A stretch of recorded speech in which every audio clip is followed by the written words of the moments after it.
वाराणसी प्रधानमंत्री का संसदीय क्षेत्र, गंगा किनारे बसा वो शहर जहां संस्कृति, परंपरा और राजनीति तीनों की गहरी जड़ें हैं। लेकिन आज वाराणसी चर्चा में है एक और वजह से। वजह है जमीन का झगड़ा, वजह है दबंगई का आरोप और वजह है सत्ता से नाता रखने वाला एक बड़ा नाम। वीडियो सोशल मीडिया पर वायरल है। गेट के पास खड़े लोग, शोरगुल करती महिलाएं और बीच में एक चेहरा। आरोप है कि ये चेहरा भाजपा के पूर्व विधायक सुनीता सिंह के बेटे प्रशांत सिंह का है। आरोप है कि उन्होंने एक परिवार की जमीन, उसके रास्ते पर कब्जा करने की कोशिश की। आरोप है कि सत्ता का रसूख उनके साथ खड़ा है।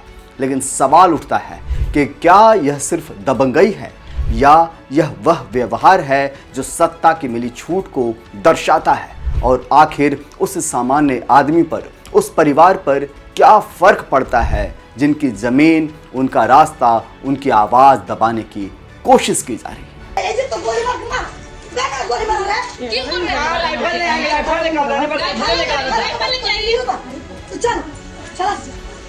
केस करेगी, छुआए लोग को कर पकड़।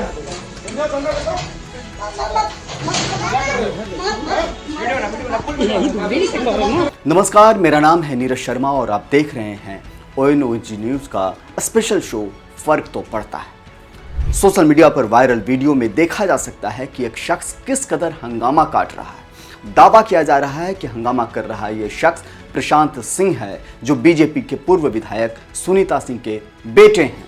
वे बाउंड्री वॉल की तरफ जाते हैं, दूसरी तरफ कुछ महिलाएं आवाज उठा रही हैं, कह रही हैं कि यह उनका रास्ता है, उनकी जमीन है। पुलिस को सूचना मिलते ही मौके पर पहुंचती है। पुलिस ने कहा कि मामला जमीन और रास्ते का है। वीडियो जब वायरल हुआ तो मामले ने तूल पकड़ा, लेखपाल को बुलाया गया।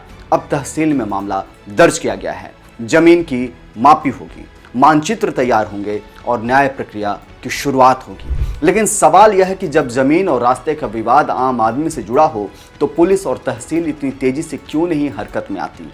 तो क्या यह कहना गलत होगा कि जब मामला सत्ता से जुड़े किसी व्यक्ति का हो तो फर्क पड़ता है, फिर चाहे वह पुलिस और तहसीलदार ही क्यों ना हो? और फर्क तो पड़ता है तब भी जब एक परिवार डर के साए में जीने लगे, जब महिलाएं सड़क पर खड़ी होकर चिल्लाती हैं कि हमारा रास्ता है, हमारा जमीन है, लेकिन उनकी आवाज से ज्यादा ताकत किसी रसूखदार के इशारे में दिखने लगे।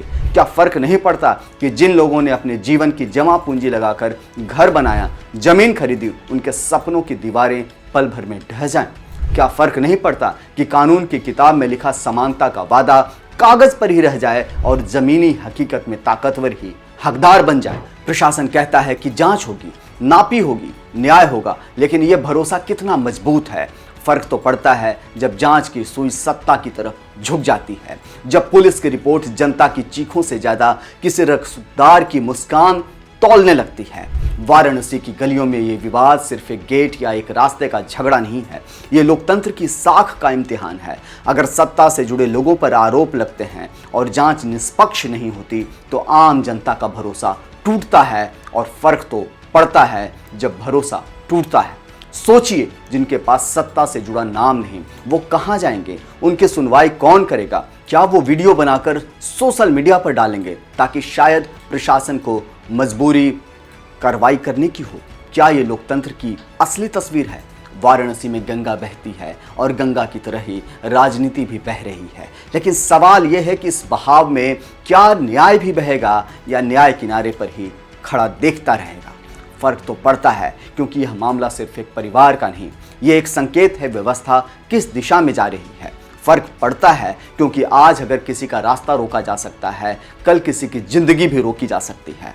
फर्क तो पड़ता है क्योंकि कानून सबके लिए बराबर होना चाहिए, और अगर वो बराबर नहीं तो लोकतंत्र का असली चेहरा उजड़ता है। वाराणसी का ये विवाद आने वाले दिनों में तहसील और अदालत की फाइलों में दर्ज होगा। फैसले होंगे, कागजों पर दस्तखत होंगे, लेकिन असली फैसला जनता के मन में होगा। जनता ये तौल रही है कि सत्ता और रसूख के सामने उनका हक कितनी कीमत रख सकता है। फर्क तो पड़ता है, और फर्क बहुत गहरा पड़ता है, क्योंकि अगर लोकतंत्र में आम आदमी की जमीन, उनका रास्ता और उनकी आवाज़ सुरक्षित नहीं तो फिर लोकतंत्र किसके लिए है?